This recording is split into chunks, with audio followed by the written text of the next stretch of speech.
ગાંધીનગરના મહાત્મા મંદિર ખાતે આયોજિત સિડ્સકોન 2026માં 16મા annual conference on clinic infectious disease society કોન્ફરન્સના પૂર્વ રૂપે પોસ્ટ ગ્રેજ્યુએટ રેસિડેન્સી ડૉક્ટર અને યુવા તબીબો માટે વિવિધ મહત્વપૂર્ણ વિષયો ઉપર વર્કશોપનું આયોજન કરવામાં આવ્યું હતું. આ વર્કશોપમાં ચેપી રોગના સચોટ નિદાન, સારવારની આધુનિક પદ્ધતિઓ અને એન્ટિબાયોટિક દવાનો યોગ્ય ઉપયોગ અંગે યુવા તબીબોને અનુભવી અને પ્રતિષ્ઠિત વિષય નિષ્ણાત દ્વારા પ્રશિક્ષિત કરવામાં આવ્યા હતા. યોગ્ય નિદાન અને એન્ટિબાયોટિક્સનો મર્યાદિત ઉપયોગ કરવા માટે ડૉક્ટર હર્ષ તોષનીવાલે જણાવ્યું હતું. તેમજ ફંગલ ઇન્ફેક્શન અને એન્ટીફંગલ રેઝિસ્ટન્સનો વધતો પડકાર અંગે ડૉક્ટર એમ.આર. શિવપ્રકાશે માહિતી આપી હતી. સાથે જ વૈજ્ઞાનિક શ્રેષ્ઠતા અને ઇન્ફેક્શન કંટ્રોલના દેશવ્યાપી સંદેશની માહિતી ડૉક્ટર અંજલિ શેટ્ટીએ આપી હતી. સાથે જ સહભાગી તબીબોને સકારાત્મક પ્રતિભાવ અંગે ડૉક્ટર ચિંતન જાદવે પોતાનો અભિપ્રાય અને માર્ગદર્શન આપ્યું હતું.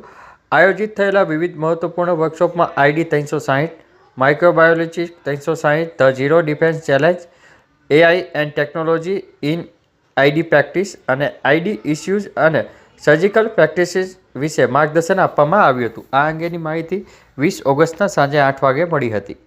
હું ડૉક્ટર હર્ષ તોષનીવાલ, નમસ્કાર.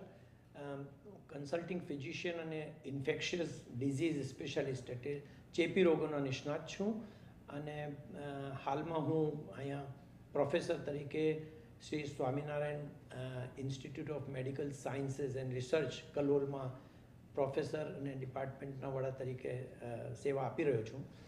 આ કોન્ફરન્સ ખૂબ જ પ્રાસંગિક આ સમય છે કારણ કે અમે આખું ઇન્ફેક્શનને રિલેટેડ અને તાવના રિલેટેડ આ કોન્ફરન્સનું આયોજન કર્યું છે.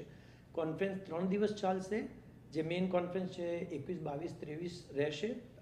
પણ આજે અમે એક વર્કશોપનું આયોજન કર્યું છે જેમાં જુદા જુદા ડિપાર્ટમેન્ટ અને જુદા જુદા અમે ટાર્ગેટ્સ લઈને અમે ચાલીએ છીએ. જેમાં મેઇન છે અમારું નિદાન, ચોક્કસ નિદાન અને અપ્રોપ્રિએટ યુઝ આપણે એન્ટીબાયોટિકનો કરીએ તેના માટે. નમસ્કાર, હું ડૉક્ટર ચિંતન જાદવ, એમડી ફિઝિશિયન. આજે મહાત્મા મંદિર ખાતે યોજાયેલી આ સિડ્સકોન, જેનું નામ જ કહે છે ક્લિનિકલ ઇન્ફેક્શિયસ ડિસીઝ કોન્ફરન્સ માટે આજે હું અહીંયા આવ્યો છું. આ અમારા જેવા યંગ જનરેશન ડૉક્ટર માટે બહુ પ્રભાવશાળી અને નવા ટૉપિક વિશે શીખવા માટેની બહુ સારી ઓપોર્ચ્યુનિટી છે.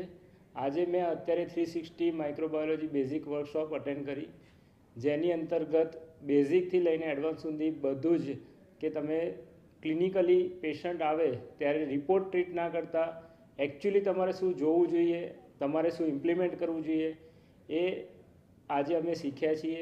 Congratulations to SIDSCON for organizing such a wonderful conference in Gandhinagar.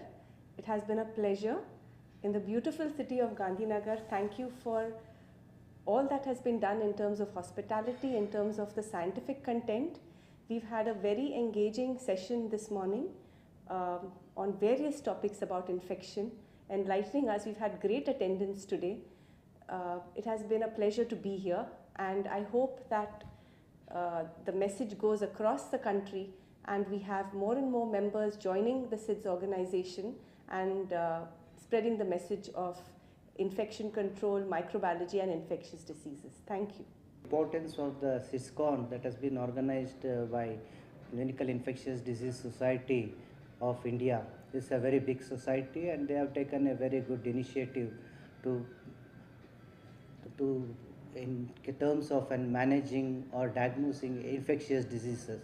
Infectious diseases including bacterial infection, fungal infection, viral infection, parasitic infection, how to deal, diagnose, and so this is also important for the youngsters now to learn from this particular conference, mainly especially about how integrity is there in the diagnostic microbiology.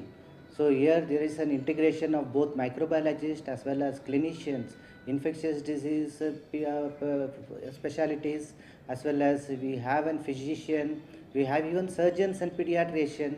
So the youngsters have to learn so many things from this particular thing. If you have a takeaway message